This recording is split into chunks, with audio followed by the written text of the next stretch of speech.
Start करते हैं अपन, है ना। क्या स्टार्ट किया था हमने? Potential energy. पोटेंशियल एनर्जी हमने पढ़ ली थी और मैंने आपको ये बताया था कि जो work done by external agent होता है minus work done by field is equal to change in potential energy होती है। क्लियर है के बात? और जो इलेक्ट्रोस्टैटिक फील्ड होती है it is conservative in nature. तो मैं एक एग्जांपल करता हूं, जैसे मान लिया हमारे पास दो चार्जेस हैं Q और Q और R डिस्टेंस पे है। क्लियर है के बात? तो यदि दो चार्ज R डिस्टेंस पे है और इन्हें रिलीज किया जाता है रेस्ट से, मान लेते हैं ये M है और M है। अब इन्हें जब हम रिलीज करेंगे तो इस पे क्या लगेगा? एक इलेक्ट्रोस्टैटिक रिपल्शन फोर्स लगेगा, एक इधर एक इधर। तो उसकी वजह से क्या होंगे? भागेंगे। तो जब ये भागेंगे तो क्या होगा? ऐसे करके थोड़ी देर बाद इसकी स्पीड v आ जाएगी और थोड़ी देर बाद इसकी स्पीड भी क्या आ जाएगी? v आ जाएगी। बात समझ में आई? तो जब इनके बीच में सेपरेशन 2r हो जाएगा then you have to find the speed of each charge. Clear है क्या बात? मैं क्वेश्चन लिख देता हूं, if two equal charge q of mass m are released from rest as shown in figure। अब जैसे ये हमारी फिगर है ना। अब ये क्वेश्चन हटा देता हूं, find the speed of each charge when distance between them becomes first case 2r, second case infinite। देखो कैसे करेंगे इसे। तो कंजर्वेशन ऑफ एनर्जी लगाएंगे इसमें। कंजर्वेशन ऑफ एनर्जी क्यों लगाएंगे? Because there is no external force on the system. तो इनिशियल तो ऐसे था, है ना भाई, चार्ज ये इनिशियल तो जीरो थी इनकी स्पीड, तो इनिशियल काइनेटिक एनर्जी जीरो हो जाएगी और जो इनके पास पोटेंशियल एनर्जी होगी आर डिस्टेंस पर वो कितनी हो जाएगी? KQ अपॉन R हो जाएगी। फर्स्ट केस कर रहे हैं जब इनके बीच का सेपरेशन कितना हो जाए? ये हो जाए आपका 2r। तो इसकी स्पीड और इसकी स्पीड, दोनों की स्पीड क्या रहेगी? सेम रहेगी। तो फाइनल काइनेटिक एनर्जी इस केस में इस पे भी आ जाएगी, काइनेटिक एनर्जी इस पे भी आ जाएगी। तो it will be equal to 2/2 mv²। और फाइनल पोटेंशियल एनर्जी कितनी होगी भाई? ये चार्ज Q है, ये चार्ज Q है, डिस्टेंस इज 2r, तो KQ upon 2r, KQ² upon 2r। तो क्या लगा देंगे? Because there is no external force on the system, therefore conservation of energy is applied. Initial kinetic energy और initial potential energy, final और U final. तो K initial कितनी थी भाई? K इनिशियल तो 0 थी, this is 0 plus initial potential energy KQ² upon R होगी। Final potential energy कितनी हो जाएगी भाई? Final potential energy, kinetic energy 2 × 12 mv² और potential energy KQ² upon 2r। Clear है क्या बात? तो देख लेते हैं, KQ² upon R minus KQ² upon 2r is equal to, ये कट जाएगा mv² अपॉन R। सही है बात? तो देखो अब यहां पे यह जाएगा KQ² upon 2r is equal to mv²। तो जो स्पीड होगी KQ² upon 2m into R will be the speed of each charges.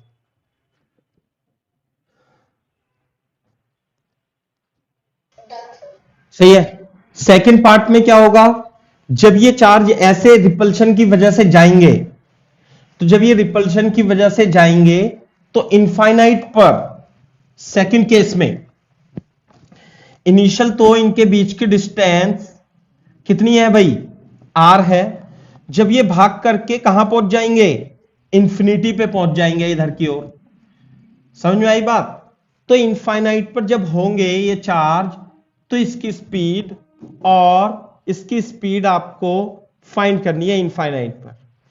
तो इनफाइनाइट पर सुनो मेरी बात, कंजर्वेशन ऑफ एनर्जी तो लगाएंगे ही सेकेंड केस में, है ना, एट इन्फिनिटी पर जब होंगे दोनों चार्ज। तो के I plus U I, K F plus U F, तो इनिशियल काइनेटिक एनर्जी क्या हो जाएगी, तो जीरो ही हो जाएगी। इनिशियल पोटेंशियल एनर्जी के क्यू अपॉन आर, और फाइनल दोनों की काइनेटिक एनर्जी सेम होगी और हाफ एम वी स्क्वायर होगी। और फाइनल पोटेंशियल एनर्जी कितनी होगी बता सकते हो भाई, के क्यू क्यू अपॉन इनफाइनाइट, क्योंकि डिस्टेंस कितनी हो गई इनके बीच में, इनफाइनाइट की कंडीशन में the distance between them will be infinite और potential energy will be zero. So K Q square upon R will be converted into mv square. So v will be equal to kq square upon mr. So it will be the speed of each particle.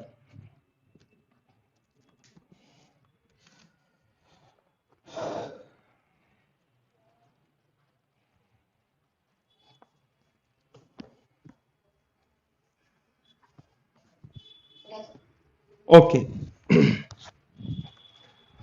अच्छा, अभी देखो मैं same question को लिखता हूं, लेकिन अब की बार मैं इसे यहां पर m और अब की बार इसका मास 2m कर देता हूं। क्लियर है क्या बात। एंड सेम क्वेश्चन है ना, और इसे मैं क्या मान लूंगा, m1 और m2। अब की बार मासेस अलग अलग है, और मान लिया r से छोड़ा है आपने और बिकम्स 2r। जब इनके बीच की डिस्टेंस 2r हो जाएगी, then you have to find the speed of each charge. अब की बार इस केस में स्पीड जो होगी वो अलग अलग होगी। सेम क्वेश्चन है, थोड़ा सा डिफरेंट।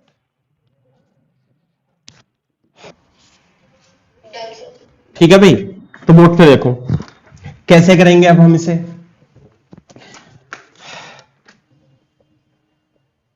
भाई आपने इसे u बराबर 0 और u बराबर 0 से छोड़ा आपने, सही है। इसे m1 मान लेते हैं, इसे m2 मान लेते हैं, मास की वैल्यू बाद में रख देंगे हम, और u 0 है। तो जब इसके बीच में डिस्टेंस होगी 2r, तो ये भी कुछ चल चुका होगा, तो इसकी स्पीड v1 मान लेते हैं और इसकी स्पीड v2 मान लेते हैं m2 वाले की। क्लियर है क्या बात, ऐसे है। अच्छा, तो अब इसमें कंजर्वेशन ऑफ एनर्जी तो लगेगा ही, साथ में इसमें कंजर्वेशन ऑफ लीनियर मोमेंटम भी लगेगा, बिकॉज इस पे जो फोर्स लग रहा है वो इंटरनल फोर्स लग रहा है, since no external force is on the system, therefore momentum क्या रहेगा, conservation, apply conservation of momentum. Initial momentum is equal to final momentum. तो बोर्ड पे देखो, पहले सिस्टम ये था, तो इस स्टेज में सिस्टम था, तो इनिशियल मोमेंटम कितना हुआ, इनिशियल मोमेंटम वाज 0। अगर जो अब हम इसे कंसीडर करें, ये तो इनिशियल कंडीशन हो गई इनिशियल, ये हो गई फाइनल। फाइनल में इसकी v2 और इसकी v1 आ गई। एक को यदि मैं पॉजिटिव मान लूं, तो फाइनल मोमेंटम इसका m2 v2 और इसका माइनस m1 v1 हो जाएगा, यानी m1 v1 is equal to m2 v2। एक इक्वेशन बन जाएगी ये, बात समझ में आई। दूसरी इक्वेशन जो बनेगी, इसे फाइनल लिख देता हूं, वो बनेगी कंजर्वेशन ऑफ एनर्जी से। क्या है कंजर्वेशन ऑफ एनर्जी, के I plus U I, K F plus U F.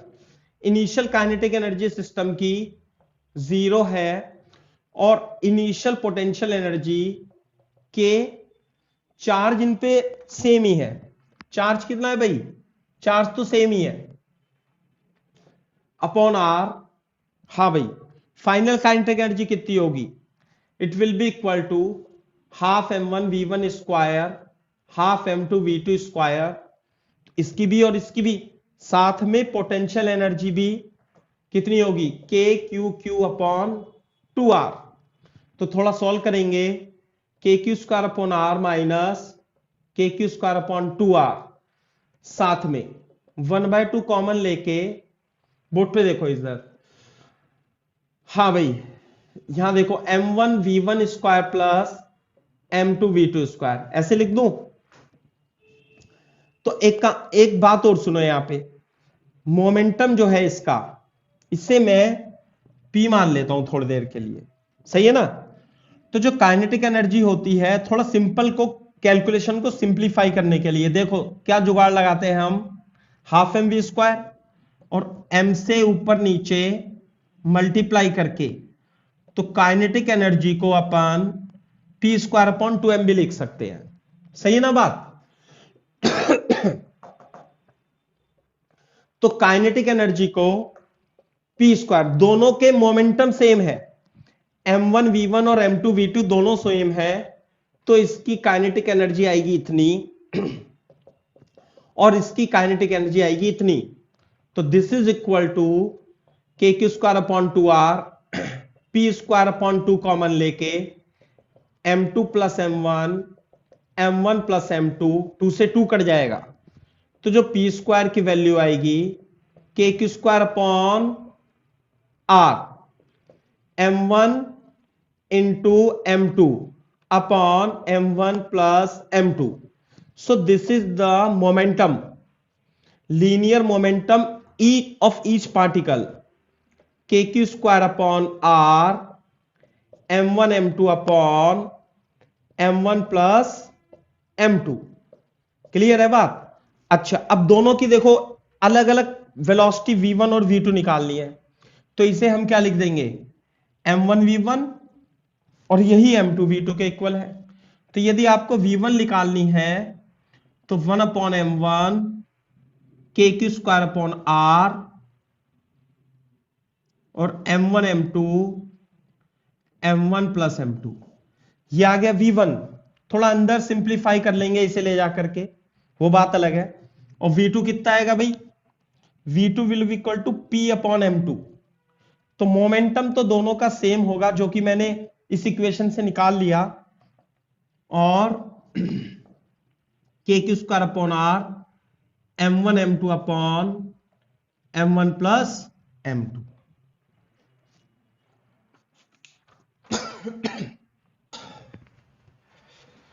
अच्छा देखो, ध्यान से देखो, कल मैंने आपको क्या बताया था कि यदि मान लिया कई सारे चार्ज हैं, Q1 Q2 Q3 Q4 ऐसे Q5, तो इनकी पोटेंशियल एनर्जी के कितने नंबर ऑफ टर्न बनेंगे? NC2, total number terms. बात समझ में आई? और ऐसे हो जाएगा के Q1 Q2 अपॉन R, के Q1 Q2 अपॉन R2, ऐसे करके, सही है? कल तो सिस्टम की पोटेंशियल एनर्जी बताई थी मैंने, बोर्ड पे देखो। साथ में मैंने यह भी बताया था कि पोटेंशियल एनर्जी और पोटेंशियल इस रिलेशन के द्वारा संबंधित है ना? अगर जो किसी पॉइंट पे आपको पोटेंशियल पता लग गया, तो अब उस पॉइंट पर किसी चार्ज को लाने में जो उसकी पोटेंशियल एनर्जी होगी, यानी जितना वर्क करना पड़ेगा, वो Q इंटू वी के बराबर होता है। बात समझ में आई? ऐसे करके है, तो ऐसे लिख लो, if V is the potential at a point P, then the potential energy of charge Q at this point is U is equal to Q into V। है तो बहुत छोटा सिंपल सा, लेकिन क्वेश्चन देखना इसका किस तरीके से बनेगा। फॉर एग्जाम्पल मान लेते हैं हमारे पास ये हेक्सागन है और हेक्सागन की ईच साइड कितनी है, आर है ऐसे, और इसके कॉर्नर पर charge Q, 2Q, 2Q, Q, this is Q and this is 2Q place है। क्लियर है बात भाई, ये है। और इसके सेंटर से √3 r डिस्टेंस पर एक पॉइंट P है, सही है। If A charge Q not is present at point P, find its potential energy, find its potential, उसकी पोटेंशियल एनर्जी, किसी पॉइंट चार्ज की पोटेंशियल एनर्जी किसी पॉइंट पर उस चार्ज की मल्टीप्लाई कर दें यदि हम उस पॉइंट के पोटेंशियल से, तो आपको वहां पर उसकी पोटेंशियल एनर्जी आ जाएगी। तो यहां पे Q नॉट चार्ज रखा हुआ है, तो मेरे को आप क्या करोगे, आप यहां पे पोटेंशियल निकाल के बताओ कि Vp पर पोटेंशियल कितना है। बता सकते हो भाई Vp पे पोटेंशियल कितना होगा? देखो इधर हाँ हाँ, देखो इधर ये सारा चार्ज ये इस पॉइंट से सेम डिस्टेंस पे है, तो ये √3r है, और ये डिस्टेंस जो होगी, ये डिस्टेंस r ही होगी, ध्यान रखना। ये डिस्टेंस कितनी होगी, r है ना, ये r। तो किसी भी चार्ज की, जैसे ये वाला चार्ज है, इस चार्ज की डिस्टेंस कितनी होगी, ये हो जाएगी √3r का होल स्क्वायर प्लस r। ये जो पॉइंट है ये हेक्सागन के परपेंडिकुलर प्लेन में है, तो ये कितना जाएगा भाई, 4r square, this is 2r, the distance is 2r। तो पॉइंट P पर जो पोटेंशियल होगा ना, वो 1 2 3 4 5 6 V1 V2 V3 4 5 6 सबकी वजह से पोटेंशियल होगा, क्योंकि पोटेंशियल तो स्केलर क्वांटिटी है। तो अब हम क्या करेंगे, सारा ये चार्ज सब d डिस्टेंस पर है, और टोटल चार्ज कितना है, या तो आप इनकी अलग अलग टर्म लिखो, या total charge 2Q plus 2Q plus 2Q Q Q Q 9Q, तो K 9Q अपॉन D। तो Vp पर पोटेंशियल है 9KQ अपॉन 4R। बात समझ में आई नहीं? तो Vp पर यदि आपको पोटेंशियल पता लग गया, तो आपसे ये भी पूछ सकता है कि इंफिनिटी से Q नॉट चार्ज को P पर लाने में कितना वर्क करना पड़ेगा, और वही वर्क इसकी पोटेंशियल एनर्जी में भी कन्वर्ट हो जाएगा। तो 9KQ upon 4R into Q not, है ना, ऐसे लिख लो आप चाहे। तो पोटेंशियल होगा 9KQ Q not upon 4R is the potential energy.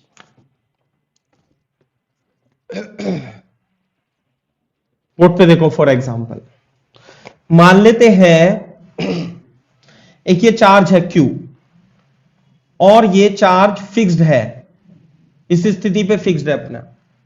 अब यहां पर ये डिस्टेंस r पर एक चार्ज है Q नॉट, ये तो फिक्स है, ये फिक्स नहीं है, तो it is initially release from rest.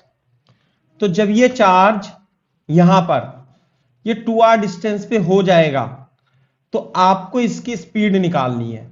बात समझ में आई नहीं?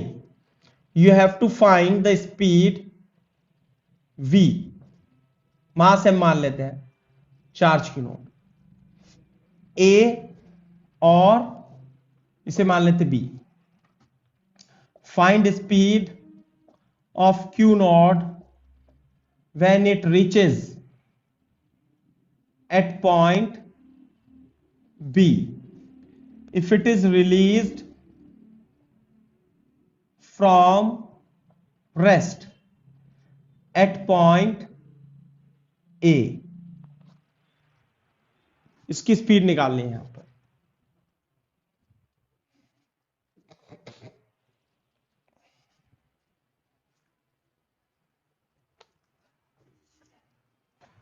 हाँ भाई, कर लिया कॉपी सोजन ने? तो देखो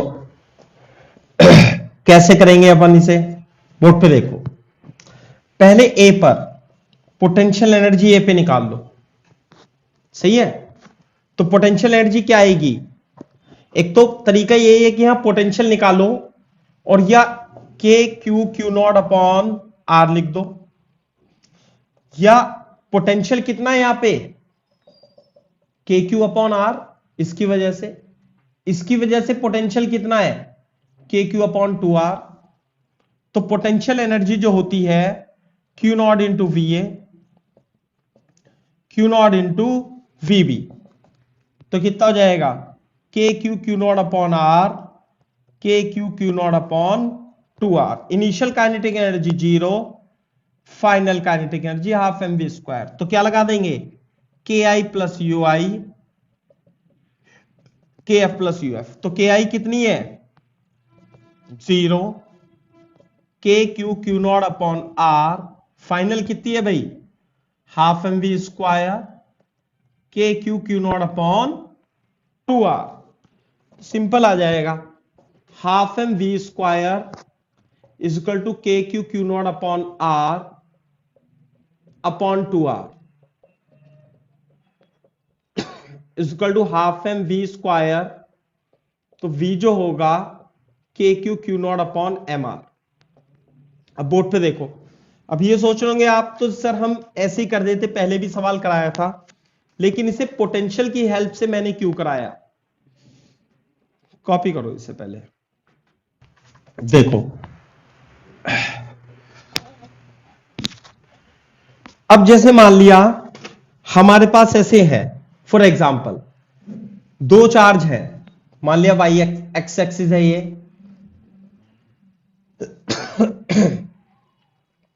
0, ए 0, माइनस ए। कैपिटल क्यू यहां रखा हुआ है और एक चार्ज ए डिस्टेंस पे यहां पे रखा हुआ है, और क्यू नॉट चार्ज को रिलीज करते हैं हम रेस्ट से। तो जब ये चार्ज ऐसे भागेगा, देखो क्यू सिमेट्री से फोर्स लग के इधर भागेगा, तो जब ये डिस्टेंस a√3 हो जाती है इस चार्ज क्यू नॉट की मास m की, तो आपको इसकी स्पीड निकालनी है ना? ये पॉइंट ए है, ये point B. Find speed at point B if charge q naught is released from rest। लिख लेना पूरा question, at point A, this is the question।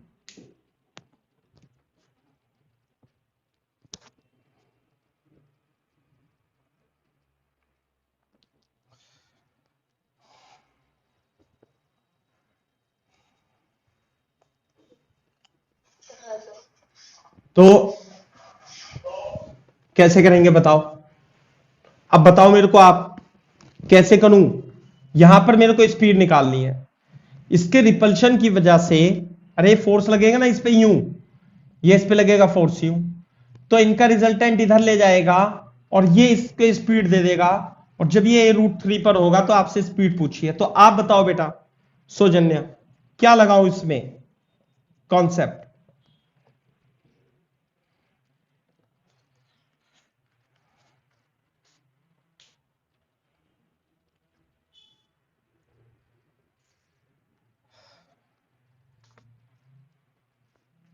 क्या लगाएं बताओ? कंजर्वेशन ऑफ एनर्जी, नहीं आई बात समझ में? Apply conservation of energy. Conservation of energy क्या बताओ? के ए प्लस यू ए, यानी ए पर kinetic energy plus potential energy, B पर काइनेटिक एनर्जी प्लस बी पर काइनेटिक एनर्जी। तो यहां पर तो रिलीज किया हुआ रेस्ट से, तो ये तो 0 हो गया भाई। पोटेंशियल एनर्जी यहां पे कितनी आएगी बताओ? इस पॉइंट चार्ज की पोटेंशियल एनर्जी क्या बताया था मैंने? पॉइंट चार्ज की potential energy Q into potential at that point है। तो चार्ज कितना है? Q not. What about potential at this point? बता दूंगा मैं। पोटेंशियल इसकी, ये A है और ये A है, दिस इज A√2। तो what is the potential at this point? Q की वजह से और Q की वजह से पोटेंशियल कितना आएगा भाई? VA kinetic energy half m VB square plus Q not into VB। बात समझ में आई नहीं? VA and VB the potential at A and B। तो बोर्ड पे देखो, पोटेंशियल एट A मैं लिखता हूं तो कितना होगा? इसकी वजह से और इसकी वजह से, दोनों की वजह से KQ अपॉन R, और R कितना हो जाएगा? A√2। तो KQ upon A√2 is the potential at point A। The potential at point B, यहां पर पोटेंशियल किसकी वजह से? इसकी वजह से और इसकी वजह से। तो ये A√3 है और ये A है, तो डिस्टेंस कितनी होगी? A स्क्वायर A√3 का square is equal to 2A। हां भाई, तो इसकी वजह से पोटेंशियल KQ अपॉन 2 लिख दूंगा, क्योंकि इसका और इसका सेम होगा। KQ upon R is equal to 2A। तो KQ upon A is the potential at point B। तो यहां रख लेंगे half m VB square is equal to Q naught common लेके VA माइनस VB। तो Q naught VA KQ upon A√2 VB, KQ upon A, KQ upon A√2 minus 1 half m VB square. तो VB will be equal to 2Q naught KQ √2 minus 1 upon M into A। This is the speed of the charge at this point. अच्छा, अब देखो, जैसे distance of closest approach, closest approach, distance of closest approach, closest approach की distance board पे देखो। यदि आप एक चार्ज Q को कंसीडर करते हो और ये फिक्स्ड है, मान लिया यहां पे, तो एक चार्ज Q नॉट है, उसे आपने इंफिनिटी से फेंका। जब आप इंफिनिटी से इसकी ओर फेंकोगे तो मेरे को ये बताओ कि इसकी वेलोसिटी कम होती जाएगी या बढ़ती जाएगी, ये बताओ पहले बताओ सौजन्या।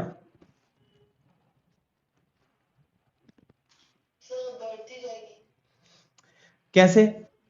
ये तो Q है प्लस चार्ज, ये है Q नॉट।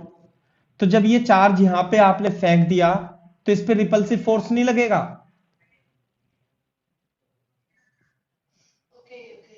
रिपल्सिव फोर्स लगेगा, तो इसकी वेलोसिटी क्या होगी?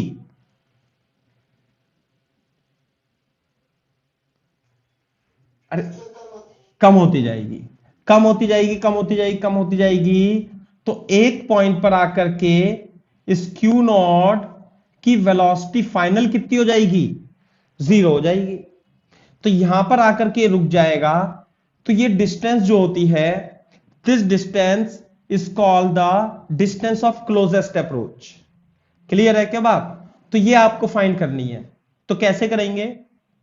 कंजर्वेशन ऑफ एनर्जी से, क्योंकि there is no external force on the Q and Q not system. तो apply conservation of energy, conservation of energy. कौन सी एनर्जी बेटा? के I plus U I, K F plus U f. Initial kinetic energy, final potential energy. R क्या है बेटा? Finally infinite पे, तो फाइनल पोटेंशियल एनर्जी कितनी होगी? 0। जब दो चार्ज इनफाइनाइट डिस्टेंस पे होते हैं, अरे तो पोटेंशियल एनर्जी के Q1 Q2 अपॉन आर होती है ना। तो यदि इनफाइनाइट डिस्टेंस पे होंगे तो पोटेंशियल एनर्जी इनिशियल 0 हो जाएगी। जब यहां पर आएगा तो फाइनल काइनेटिक एनर्जी 0 हो जाएगी और final potential energy Q not और डिस्टेंस है R। या तो आप यहां पोटेंशियल निकाल लो, Q नॉट इंटू वीपी निकाल लो, ऐसे बात तो वही आती है। तो half M V not Q not into V की जगह के क्यू अपॉन आर। तो this distance R upon M V not square, this is the distance of closest approach. आई बात समझ में?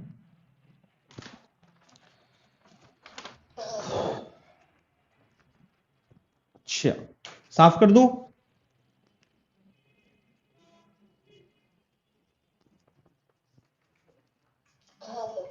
ठीक है ना बात? ये है, तो this the distance of closest approach.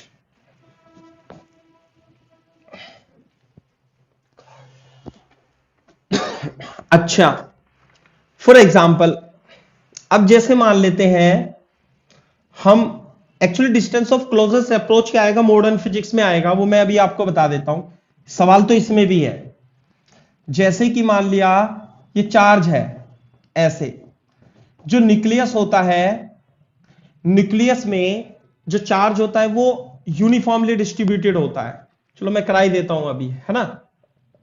जो न्यूक्लियस है, न्यूक्लियस में चार्ज डिस्ट्रीब्यूटेड है यूनिफॉर्मली।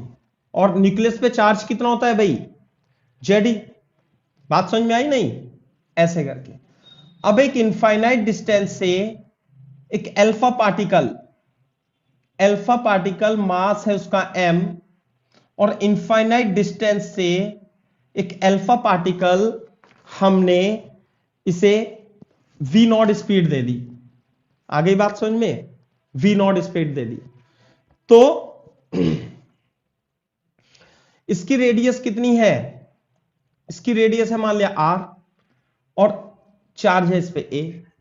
तो मेरे को यह बताना है कि find the minimum speed, minimum speed given to alpha particle so that it can reach first at surface of the nucleus, second यहां तक पहुंच जाए, वो स्पीड बतानी है v नॉट, और इसके सेंटर पे पहुंच जाए at centre of the nucleus, ये मिनिमम स्पीड बतानी है। द्वार चित्र बनाएंगे। फर्स्ट पार्ट, हमें वी नॉट फाइंड करनी है, लिख लेना आप ऐसे सॉल्यूशन करके, so that it can reach up to surface, है ना, और रेडियस इसकी न्यूक्लियस की आर है। तो ये तो रेस्ट पे है न्यूक्लियस, इसका तो कुछ होना नहीं है। हमें क्या करना है इसके लिए? के I plus U I, K F plus U F लगाना है। तो इनिशियल काइनेटिक एनर्जी तो half M V not square हो जाएगा। इनिशियल पोटेंशियल एनर्जी कौन बताएगा? बताओ सौजन्या, जल्दी बताओ।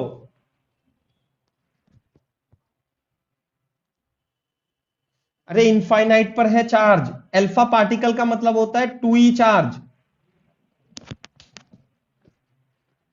यदि दो चार्ज 2e और Ze, जेड का मतलब है atomic number of the nucleus, यदि दोनों इनफाइनाइट पर हैं तो पोटेंशियल एनर्जी कितनी होती है?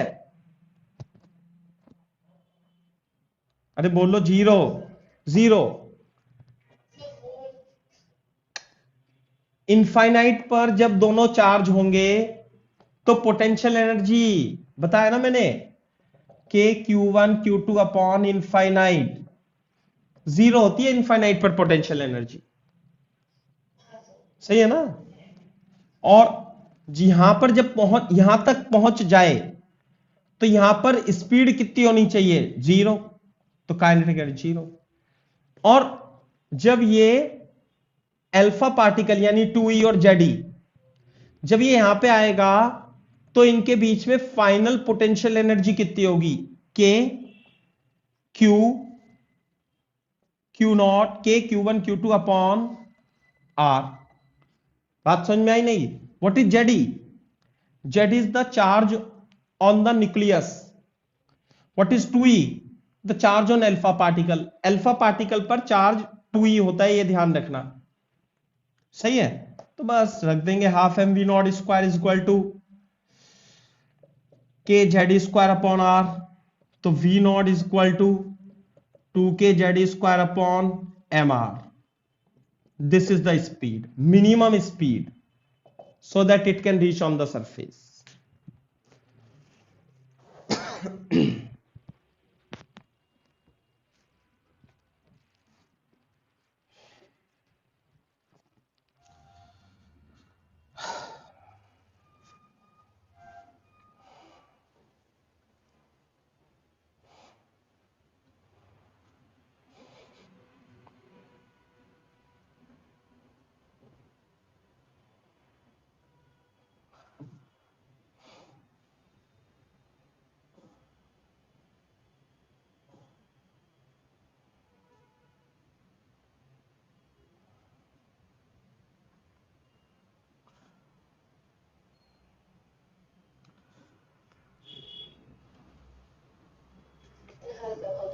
सही है बात?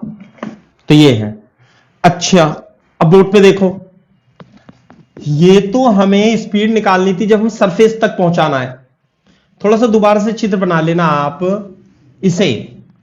अब की बार हमें इसे इतनी मिनिमम स्पीड देनी है अल्फा पार्टिकल को जिस पर चार्ज 2e होता है कि इसके सेंटर पे पहुंच जाए, ऐसे पेनिट्रेट करता हुआ सेंटर पे पहुंच जाए।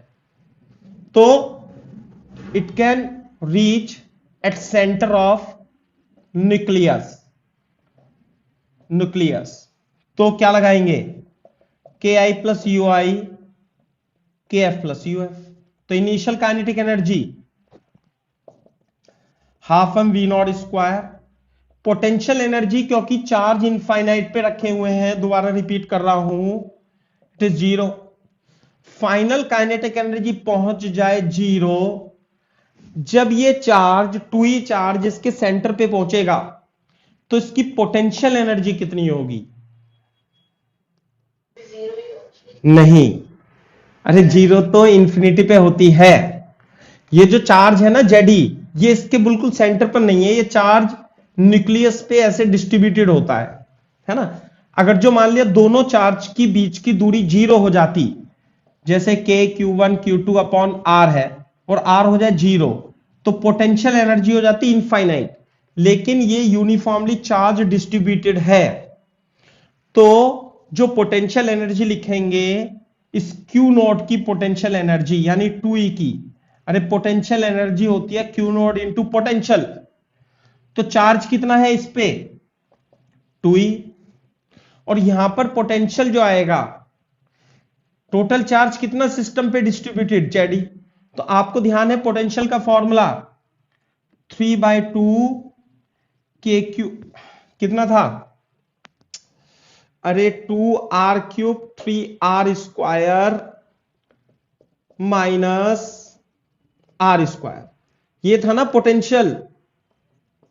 नॉन कंडक्टिंग स्पेयर के आर डिस्टेंस पे पोटेंशियल का फॉर्मूला था ये, और जब आप R इज इक्वल टू 0 रखते हो तो सेंटर पर जो पोटेंशियल आएगा वो कितना आएगा, it is equal to 3/2 KQ upon R।